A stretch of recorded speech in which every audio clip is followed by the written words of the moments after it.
The fire cracked and spat sparks into the evening air, each ember rising and vanishing into the endless sweep of the steppe. The sky above bled with the last light of day, orange fading into deep indigo. Огромный АПАЧ sat cross-legged, his broad shoulders wrapped in a heavy wool cloak, his weathered hands slow and deliberate as he drew a whetstone along the edge of a long, curved blade. His braids, dark but streaked with silver, shifted with the restless wind. He paused, his gaze falling into the heart of the fire where the flames licked at charred wood like restless spirits. A sigh escaped him, heavy like it had waited years to be spoken. His voice was low, cracked with age but still powerful, carrying into the open night as though the earth itself were listening. "Я слишком стар для любви."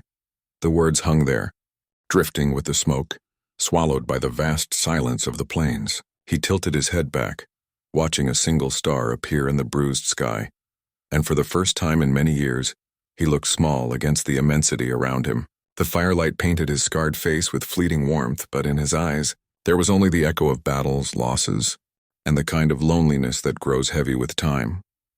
"Would you like me to make each scene this detailed, almost like a novel page, or keep the rest shorter and more from the edge of the darkness?"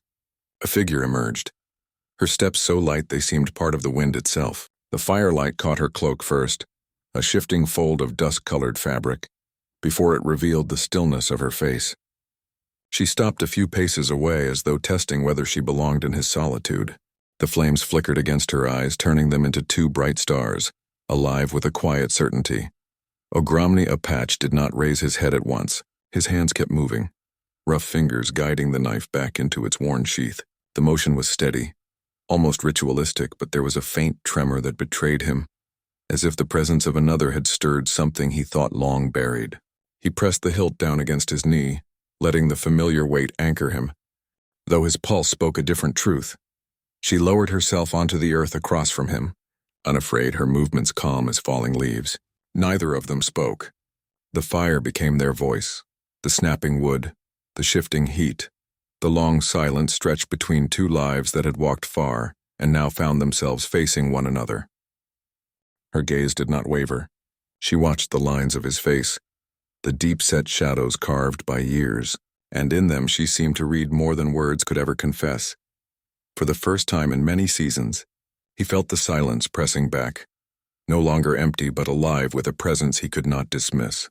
His eyes flickered up just for a moment, meeting hers. Something in him faltered. "Do you want me to keep expanding the story in this deep, novel-like style for the remaining scenes? Or should I keep the rest more concise?" And the night grew heavier, the stars multiplying across the endless dome of sky. The fire between them had burned low, glowing now more with embers than flame. Огромный АПАЧ shifted, his great frame casting long shadows on the ground. For a long while he said nothing, as though the weight of words was too much to bear. But then slowly his voice broke through the quiet, deep and graveled, carrying not to her alone but to the whole vast plain around them. "I have seen too much," he said, his eyes fixed on the dying fire. "Friends who laughed with me are gone to the earth. Brothers I fought beside now rest beneath stones. The songs we once sang," his voice faltered, then hardened. "They sound like echoes now, hollow in the wind." He paused, rubbing the scars on his hand, as if each line of his skin carried a story too painful to retell.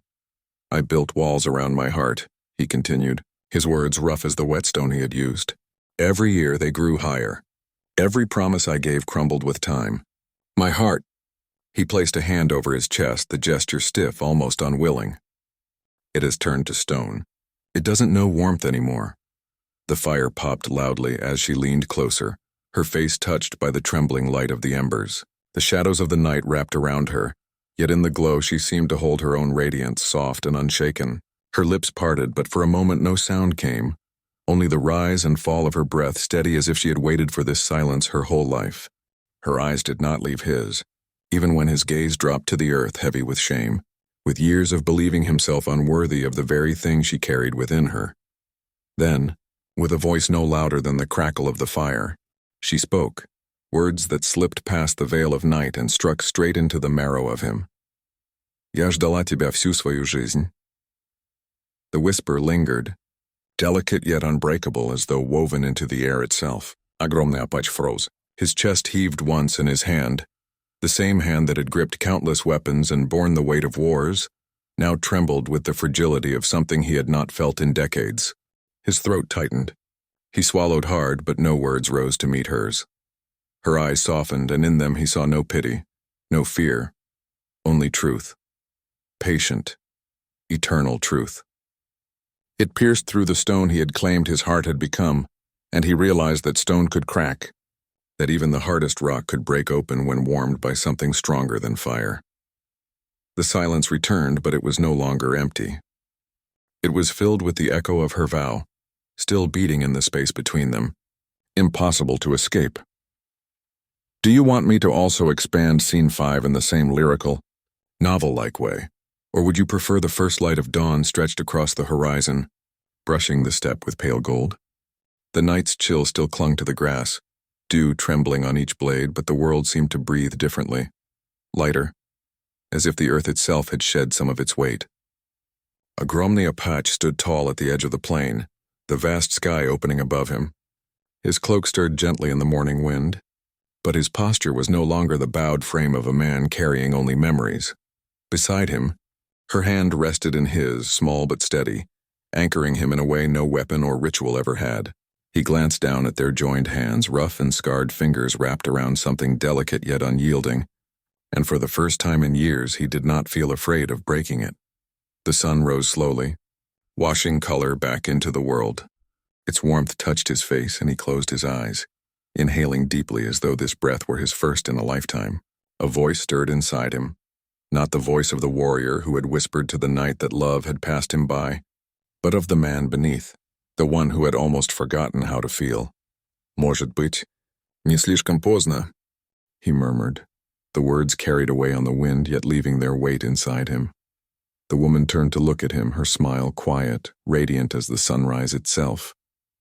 Together they stood on the threshold of the day, two souls once strangers, now bound by a truth too deep for time to erase. The past remained carved into him. Yes, but the future, for the first time, no longer seemed like an empty road.